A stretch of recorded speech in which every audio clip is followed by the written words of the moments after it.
Happy Sunday, you little weeaboos. Are we ready for the news?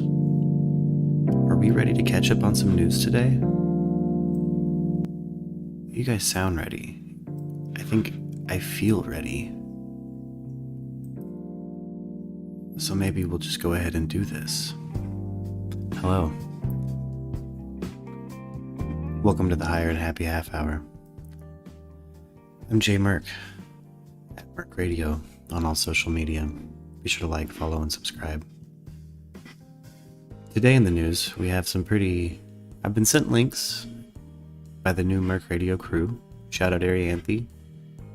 Shout out special guest. Shout out Pop Lock Dislocate. And we're gonna go through some breaking news. Let's discover it together. If you show up, feel free to chat. Feel free to hit me up for the Discord information if you'd like to participate or call into the show sometime. Let's see. Let's start here. We've got the Parkland shooter, Nikolas Cruz.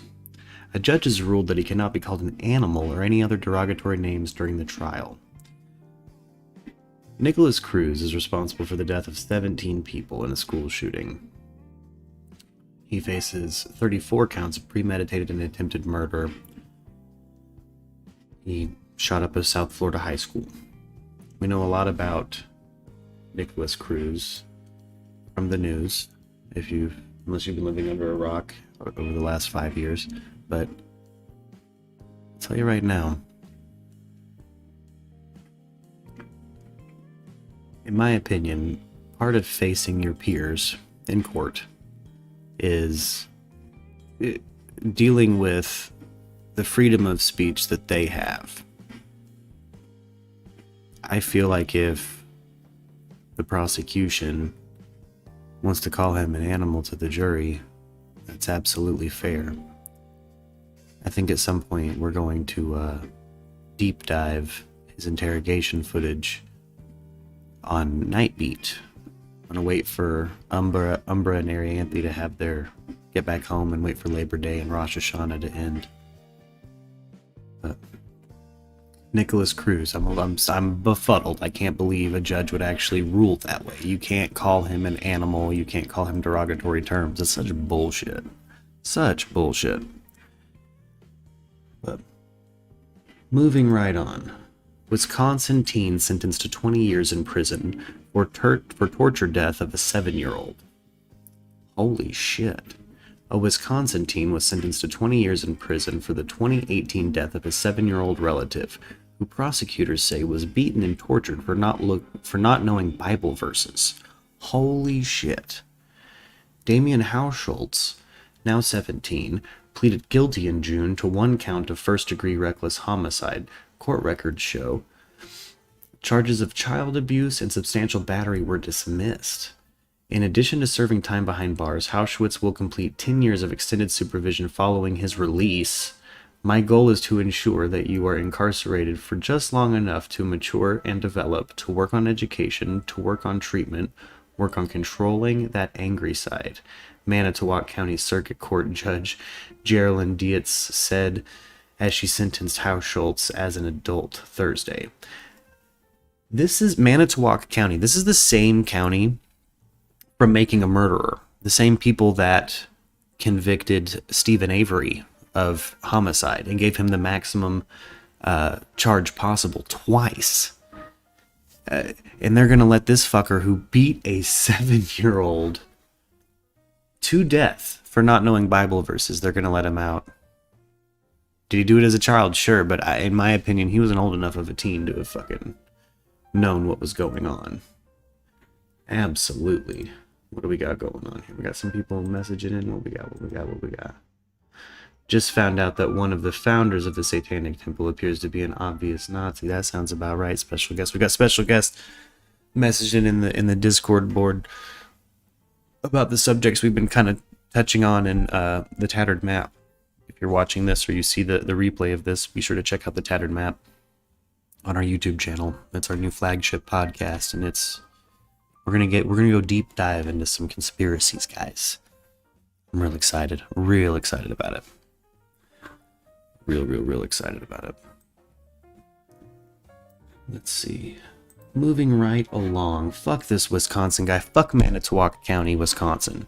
Fuck Manitowoc County, Wisconsin. I have a sister living up in that part of the country. I don't think anywhere near Manitowoc, but in Yankeetown.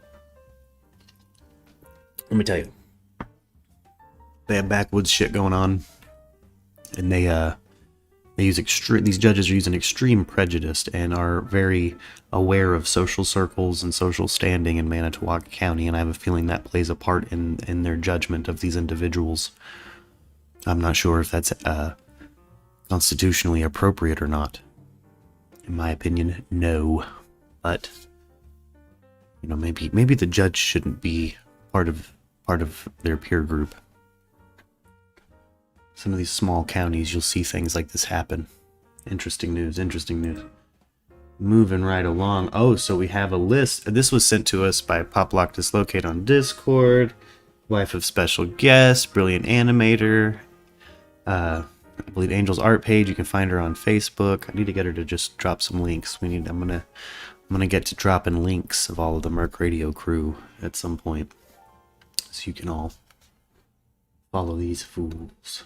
Let's see here. See the FBI most wanted list. So this is the most wanted list for the insurrection. Let's see what these charges are.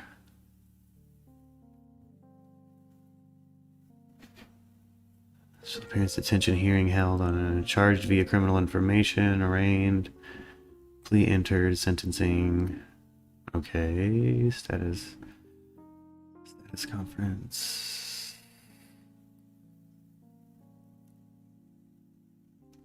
Okay. So what do they actually catch it? What are the charges they're catching? What's the list of their charges? Entering and remaining in a restricted building. Disorderly and disruptive conduct in a restricted building. Violent entry and disorderly conduct in a Capitol building. Parading, demonstrating, or picketing in a Capitol building.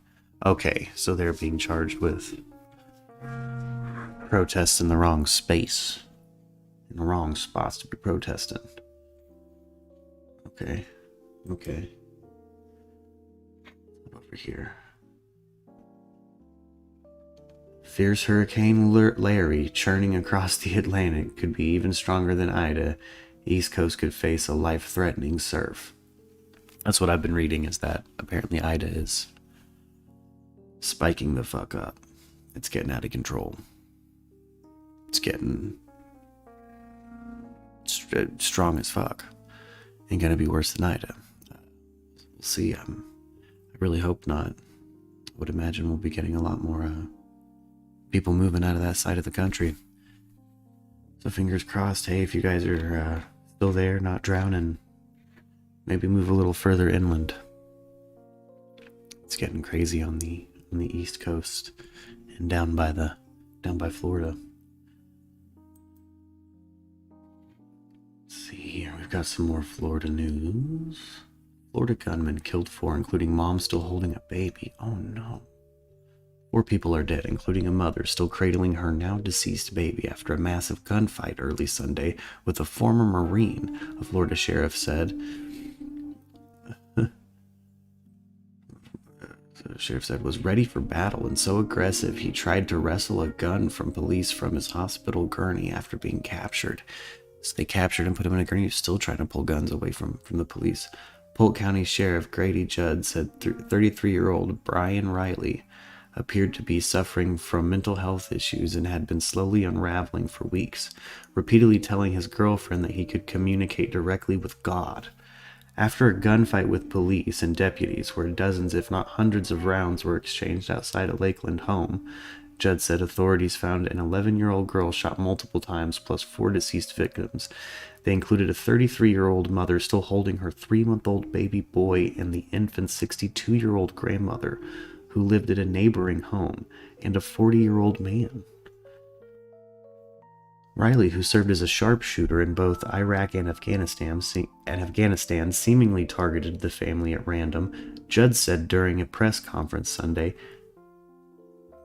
Preliminary evidence shows the 40-year-old Justice Gleason just happened to be an unlucky stranger out mowing his lawn Saturday night when Riley drove by, saying God told him to stop because Gleason's daughter was going to commit suicide. The second person came to confront Riley, telling him that story wasn't true and warned they would call the police if he didn't leave, Judd said. Authorities responded to the scene but never found Riley. About 9 hours later, around 4:30 a.m., Riley returned to the home, laying out glow sticks to create a path leading to the house to draw officers into an ambush, Judd said. By chance, a lieutenant far in the distance heard popping noises and immediately put the agency on active shooter mode, bringing all state and local law enforcement to the area to the scene. Wow. This is crazy. Hello, Arianthe. Yes, this is fucking crazy. This is nuts. He had a full mental disconnection. You know, we're having veterans come back worse than they were coming back from Vietnam, and that's really saying something. Vietnam had some of the worst, just the worst of the worst happen. But, oh my gosh. Following the sounds of gunfire, authorities arrived at the home and found Riley's white truck ablaze and an unarmed Riley outside, dressed in camouflage. Riley immediately ran inside, where authorities heard another round of gunfire. A woman scream and a baby whimper, Judd said. Whoa. Officers tried to enter the front of the house, but it was barricaded. When they circled to the back, they encountered Riley, who had on full body armor, including head and knee coverings and a bulletproof vest. Authorities exchanged heavy gunfire before Riley retreated back into the home, according to the sheriff. Everything fell silent, Judd said, until a helicopter unit alerted authorities on the ground that Riley was coming out. He had been shot once and was ready to surrender.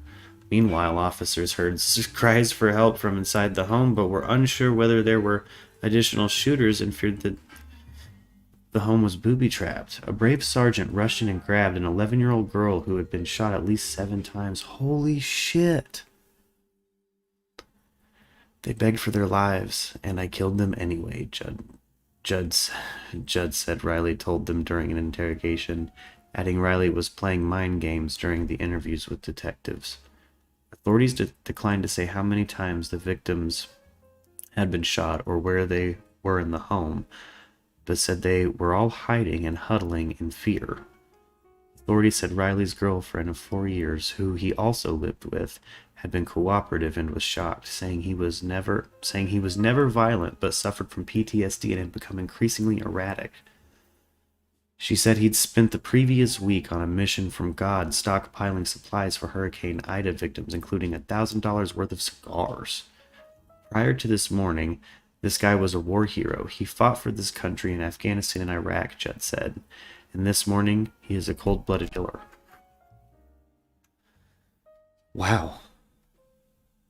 Derek Izavet, he said that the pullout and Taliban takeover in Afghanistan has been an issue for him that he's been speaking to someone about. Our soldiers are coming home fucked the absolute hell up. Yeah. Yeah, they are. And I bet having to do the way they pulled out, I bet it really had to. I bet it really changed the game for a lot of people. I bet it really broke some minds. And, you know, just a little background on myself. I was really raised till the age of 10 by my grandmother, and she was a nurse at the VA. And that's veterans. I grew up around non-vets, older non-vets for the most part, and that's my experience in seeing some of the. I have a lot of empathy for those people. It's really unfortunate that our tax dollars made that. You know. And yeah, right. This poor family, these poor people that Riley snapped around. Like they said, he was prior to this morning, he was a hero. who had served 2 tours.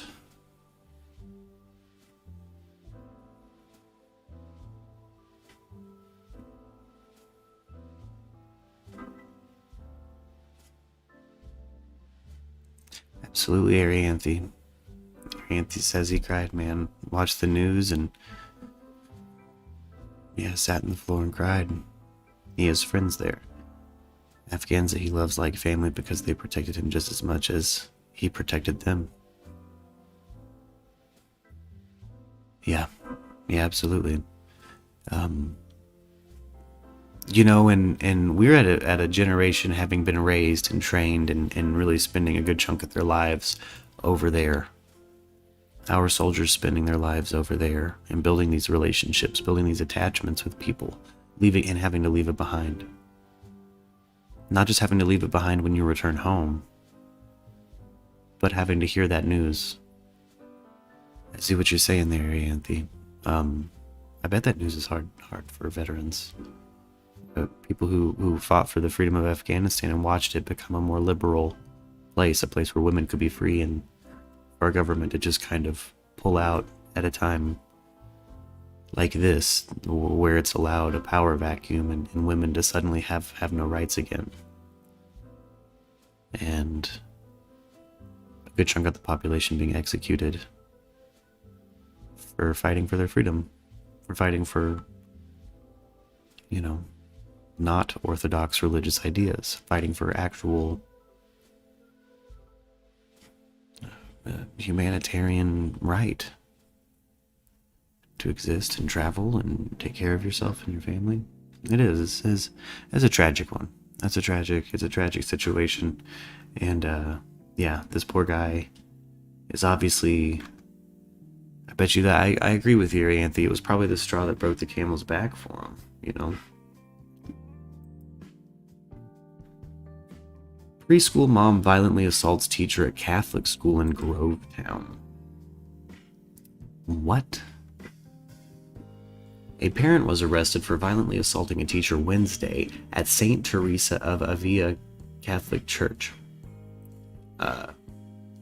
in Grovetown, according to sheriff's report. Casey Marie Brooks, 28, of Crawfordville, Georgia, was charged Wednesday with battery. According to the sheriff's report, the parent said she was upset over how her child was handled on Tuesday. She came to discuss the matter with the 61-year-old teacher and school director. During the meeting, Brooks allegedly punched and hit the teacher in the back of the head repeatedly. A witness tried to stop the assault, but could not. She yelled for help, and a second witness came into the room and pulled Brooks off the victim. Holy shit. But then Casey jumped back on her again, started hitting her with her fist as the victim was lying on the floor, the sheriff's report says. Casey also bit the victim's left thumb/palm, leaving visible marks. The witnesses pulled the parent off the teacher, and the teacher retreated to a class bathroom and locked the door. Brooks left the building, saying she would wait for her mugshot, a report says. As deputies arrived, the teacher's face was swollen and she had teeth marks on the base of her thumb. She was taken by ambulance to a doctor's hospital for treatment. Brooks was charged with battery and later released on bond. She contacted the jail report on Thursday in anticipation of the story making news. She requested to tell her side of the story. I know you'll be sharing a picture of my mugshot soon, so I am reaching out to give you details from my side to help add some validity to what you report, says Brooks. Oh no. I was arrested and charged with battery after the administration of St. Teresa Via Catholic School Church's preschool program pulled video surveillance footage of my nonverbal 2-year-old son's daycare classroom, and for 3 hours I watched his teacher spank him several times, hit him in the head, slap him with a book, shove him to the ground, snatch him up by one arm and carry him across the room multiple times, slam him in his seat to make him eat lunch alone in timeout, pick him up by his ankles and hold him on his neck, head, and grab his face so hard his cheeks were touching in his mouth, as she was nose to nose with him, amongst other things. The The daycare director dismissed her employee's actions and assured me she would be keeping her job. She claimed to see nothing wrong with the teacher's abusive behavior until she could no longer deny what we both had watched and asked me what I wanted to do about it. Holy shit. Yeah, I would have beat the shit out of that teacher. Oh man, I would have tried to save that footage. Ooh, I would have beat the shit. Ooh. Ooh. Yeah, I would fucking... I'd drag that bitch out of the parking lot. We wouldn't even be on school property. I'd drag this bitch all over the place. Yeah, I'd be smiling too. Hell yeah. Whoop that teacher's ass. That child, that poor non-verbal autistic child. Man. The hell? No. Yeah. I'd whoop that mom's ass. Hey, shout out Brooke. I thought this was they had almost framed it up like she was a methed out lady till you hear her side of the story. Yeah. This mom is a fucking hero, Arianthe. I agree. I would whoop that woman's ass too. Fuck that. Yeah, this article had me going for a minute. I was like, well, this lady sounds like she's methed out. Does she even have a kid here? And then you hear her testimony and you're like, oh, yeah, boy. I would have been pulling hair and, ooh, I would have showed up with the championship belt, you know what I mean? You want to feel that steel, baby? You come get it. I'd be fucking, ooh, yeah, I'd be 200 pounds of problem. That's for sure. Fill that bitch with problem. Let's go to this BBC News video. I'm pretty excited about this, but I hate snakes. I'm scared. So I'm glad you're here, Arianthe. I'm scared of snakes. Let's see what we got going on here.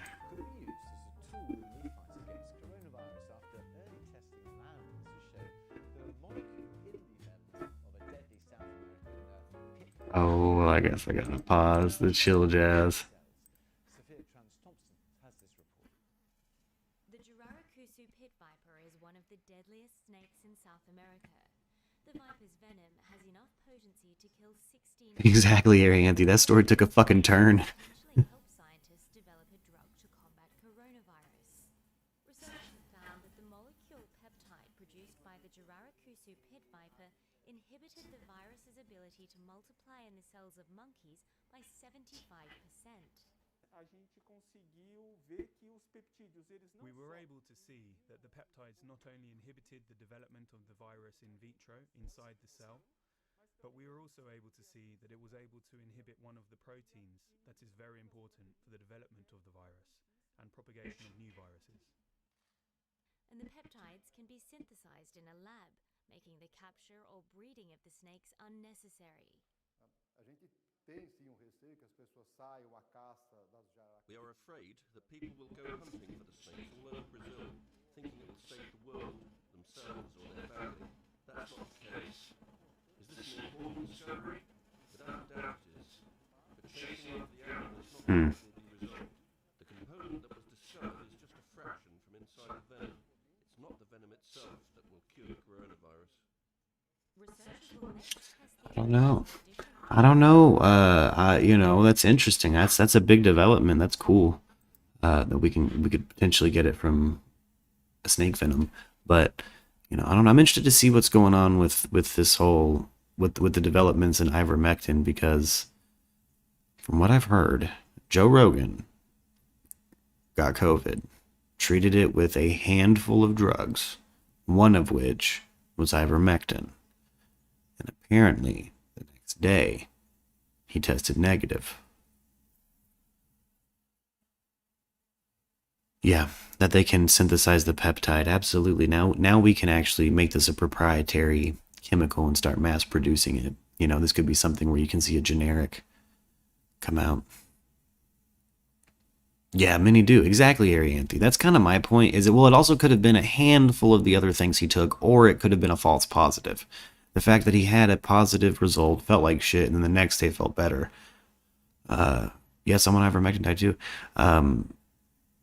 I think Joe Rogan still has like kind of a kooky primary care physician, but I'm interested to see what he has to say about it, what he says worked. You know, I don't think he would know. I mean, again, according to him, they threw the kitchen sink at his COVID, and it just, he didn't just take ivermectin. That was like the third thing he listed off in like a list. I think he even took like hydroxychloroquine or whatever. You know.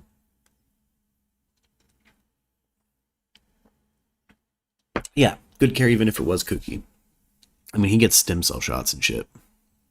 So I figured, something's going on. Maybe it was the Roundup, or maybe it was just a natural remission or a false positive. I know that our science says there's basically no natural remissions for fucking anything major, cancer in particular, but how many times do you think people maybe just have natural recoveries? Or again, I think maybe a false positive. I think it's weird Joe Rogan in 24 hours went from having it to not having it. I've never heard that and it not be considered a false positive. Homeboy probably just caught that beginning of the school year booty flu. Yeah, a lot more often than we realize there, Anthony. Yeah. And these natural remissions and things like that, there's things I know I've recovered from just through kind of woo-woo positive thinking, and doctors would really tell you that's not possible. And, bullshit. I think it's possible for some people, particularly if your issue is something like like my immune system. There's evidence to suggest that, behavioral control can really help me regulate aspects of my immune system, and I find that to be true. I find that to be very true. I think that Joe Rogan has, a lot of fucking help with his health. And there's, I had to have been a fucking false positive too. Yeah, the brain is very powerful, Anthony. Very, very powerful. We're one big electrical system, gang. And, when something's messed up in one part of it, it would make sense that other parts wouldn't work right. It's all connected, baby. All of it. There's like we were talking about the other day when we were reading that list of COVID benefits. It's oh shit, Ariantha, you shut your gallbladder down with your brain. Oh no. Like a psychosomatic response to shut your gallbladder down. That makes sense. Why? So yeah, the mind can be destructive to the body too. Absolutely. I try to, really do the best I can to, view it as one big thing. Mental health, physical health. It's all connected.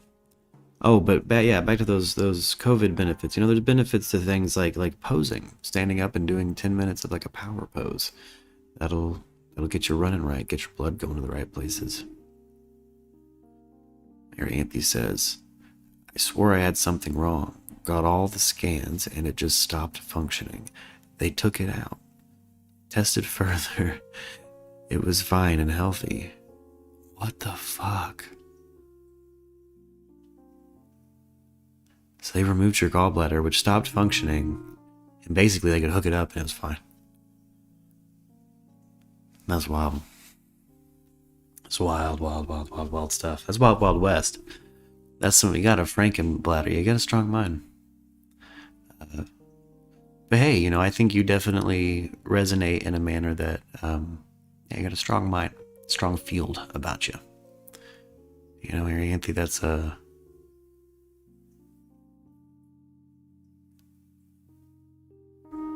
Turned out you were lactose intolerant. It wasn't your gallbladder. Oh, that's the worst. But hey, you knew something was internally wrong and your brain said shut this bitch down so someone actually gets into you and gets you the care you need. It's interesting. Our bodies are tools for working through the universe, and in my opinion, if for me, God is the universe in which we inhabit, gang, and in that way our bodies are temples. We use it to interact with and control, manipulate. the god in which we inhabit. Take care of it. Research the things you put into it. Don't shut your shit down with your mind. It's a bad idea. It's a bad plan. I don't think Arianthe could help it. Severely lactose intolerant. That's the worst. Hey, you know, I don't do a lot of dairy anymore. But I love it. I love dairy. That's actually a lie. I've gone back on the dairy. I thought I was lactose intolerant for a while too. Turns out I'm just allergic to wheat. I'm allergic to wheat and peanuts.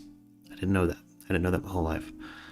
I was just tiptoeing around anaphylaxis and bloated to the point of almost 300 pounds multiple times because I was eating things I was allergic to. I had no clue.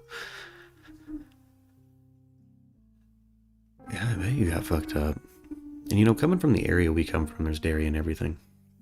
Dairy in everything. Got that real butter. Paula Deen recipes. You did? Yeah, you fed me peanut M&Ms so many times. Oh no, it's okay.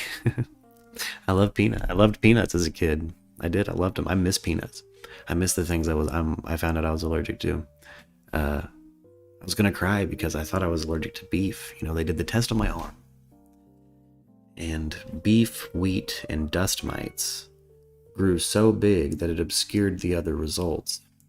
And they had to blood test me for most of my allergens. And turns out I'm not allergic to beef. That was just like an immuno response on my skin. But there's I've got some strange allergies. And beef isn't one of them. And I'm really happy. Can you imagine being a Jewish person can't eat beef? Well, I'm gonna be vegetarian at that point. But I couldn't really be vegetarian because a lot of the vegetables I can consume contain high amounts of oxalate. I don't have citrate in my body to break down the oxalate. I'm a genetic dumpster fire. Oh, a tick bite. Oh, allergic to beef. It's just the worst. It's the worst. But hey, people out there living that vegan, vegetarian life, you're my hero. I want you to know that. I got no problem with that. I love it. I really would if I could. I tried, and it really just made a bunch of kidney stones happen. And I'm citrate deficient, so I can't break down that oxalate in those leafy greens.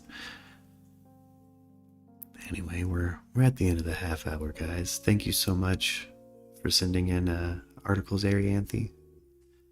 Thank you, Poplock. Thank you, special guest.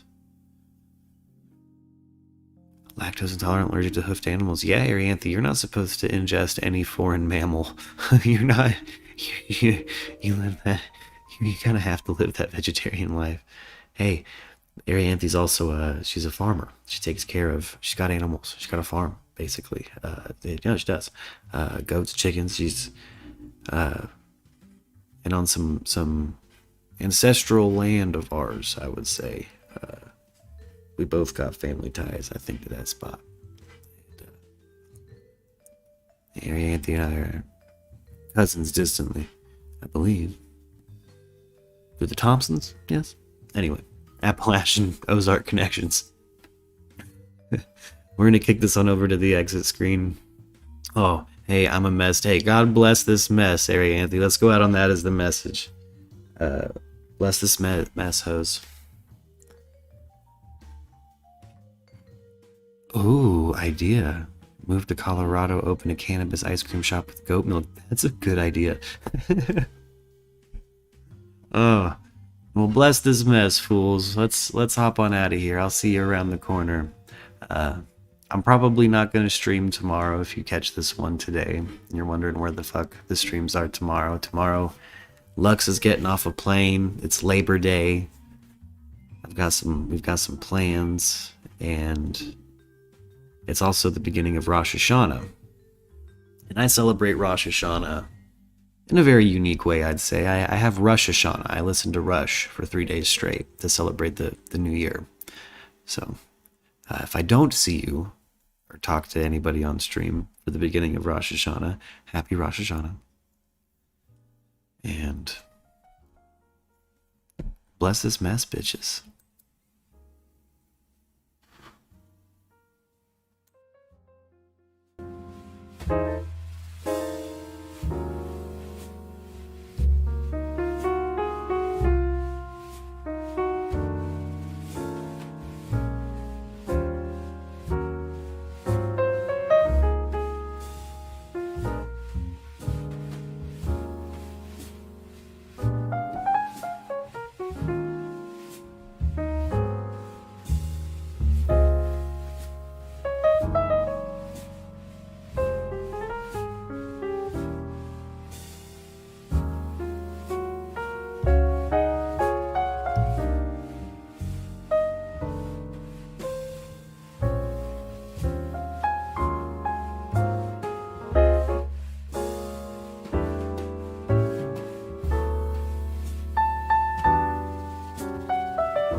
you.